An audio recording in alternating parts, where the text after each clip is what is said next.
अगर आरोप 1.5 लाख मतदाताओं का हो तो क्या बिना किसी सबूत के, बिना किसी हलफनामे के 1.5 लाख मतदाताओं को नोटिस जारी कर दिया जाए?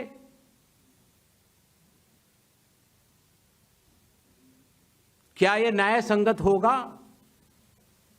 कानून में न प्रावधान है, न कोई शपथ पत्र है, न कोई एविडेंस है, न कोई सबूत है, तो क्या 1.5 लाख नोटिस जारी करके उन मतदाताओं को एसडीएम के दफ्तर में बुलाया जाए और यह कहा जाए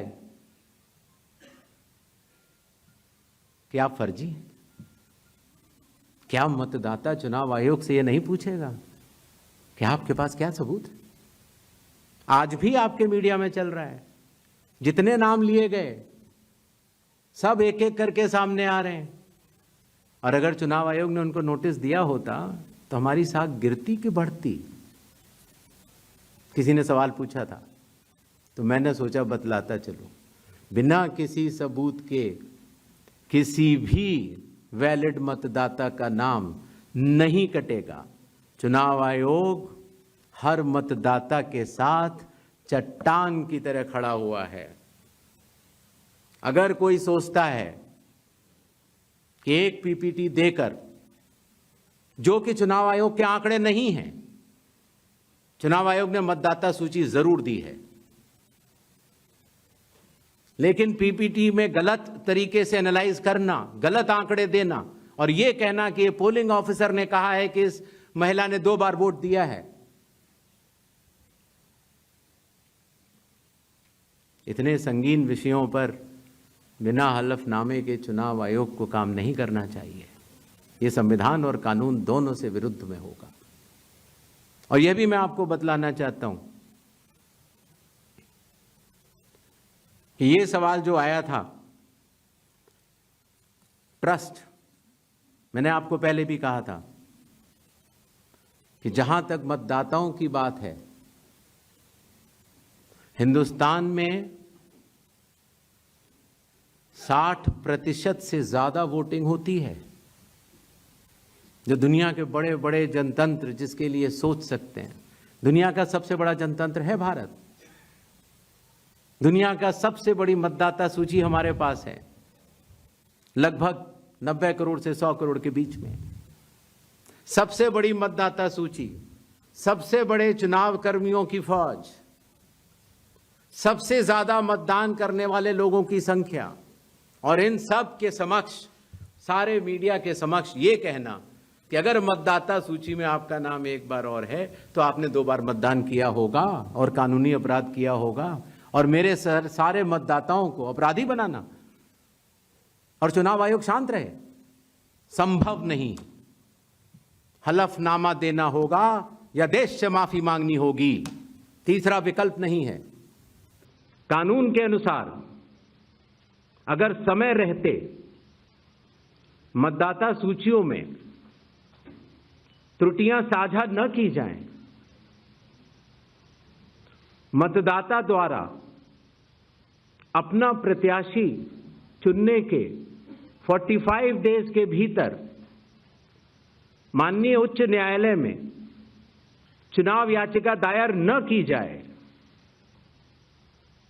और फिर वोट चोरी जैसे गलत शब्दों का इस्तेमाल करके जनता को गुमराह करने का असफल प्रयास किया जाए,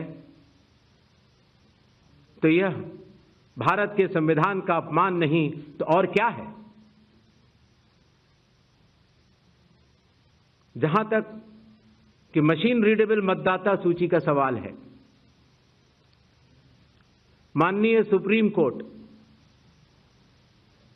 2019 में ही कह चुका है कि यह मतदाता की निजता का हनन हो सकता है। Voter privacy can be breached. हमने कुछ दिन पहले देखा कि कई मतदाताओं की फोटो उनकी अनुमति के बिना मीडिया के समक्ष रखी गई उनके ऊपर आरोप लगाए गए, उनका इस्तेमाल किया गया। क्या अपनी माताओं, बहुओं, बेटियों सहित किसी भी मतदाता की सीसीटीवी वीडियो चुनाव आयोग को साझा करनी चाहिए क्या? मतदाता सूची में जिसका नाम होता है वही अपने प्रत्याशी को चयनित करने के लिए वोट डालता है। लोकसभा के चुनाव की प्रक्रिया में 1 करोड़ से भी अधिक कर्मचारी, 10 लाख से भी अधिक बूथ लेवल एजेंट्स, 20 लाख से भी अधिक प्रत्याशियों के पोलिंग एजेंट्स चुनाव के लिए कार्य करते हैं। इतने सारे लोगों के समक्ष इतनी पारदर्शी प्रक्रिया में क्या कोई भी मतदाता वोट की चोरी कर सकता है? सबसे पहले चुनाव आयोग मतदाताओं के नाम एक संदेश देना चाहता है। भारत के संविधान के अनुरूप भारत का हर नागरिक जो 18 वर्ष की आयु पूरी कर चुका हो, उसे मतदाता अवश्य बनना चाहिए और मतदान भी अवश्य करना चाहिए। आप सभी जानते हैं कि कानून के अनुरूप हर राजनीतिक दल का जन्म चुनाव आयोग में रजिस्ट्रेशन से ही होता है। तो फिर चुनाव आयोग उन्हीं राजनीतिक दलों में भेदभाव कैसे कर सकता है? चुनाव आयोग के लिए न तो कोई विपक्ष है, न तो कोई पक्ष है, सब समकक्ष हैं।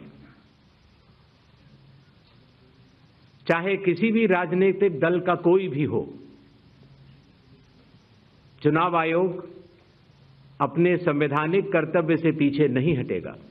कुछ मतदाताओं द्वारा दोहरे मतदान के आरोप लगाए गए, सबूत मांगने पर जवाब नहीं मिला। ऐसे मिथ्या आरोपों से न तो चुनाव आयोग डरता है और न ही कोई मतदाता।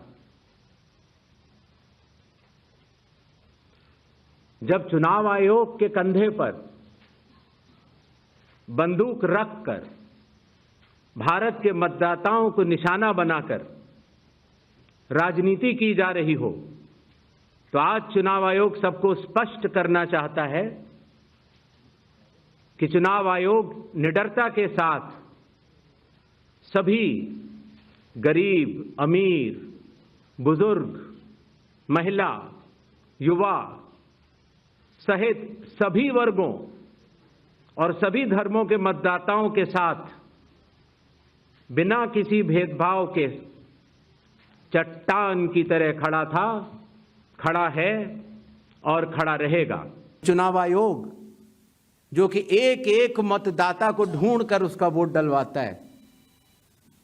आपको पता है, अरुणाचल प्रदेश का एक गांव है मालेगांव, जहां सिर्फ एक मतदाता बहन के लिए पूरा चुनाव आयोग 2 दिन तक ट्रैकिंग करके जाता है और उनका वोट लेके आता है। वही चुनाव आयोग जो गिर फॉरेस्ट के पीछे एक महंत हैं, उनके लिए 1.5 दिन की ट्रैकिंग करने जाता है, पूरा वोट बूथ बनाता है और वोट लेके आता है।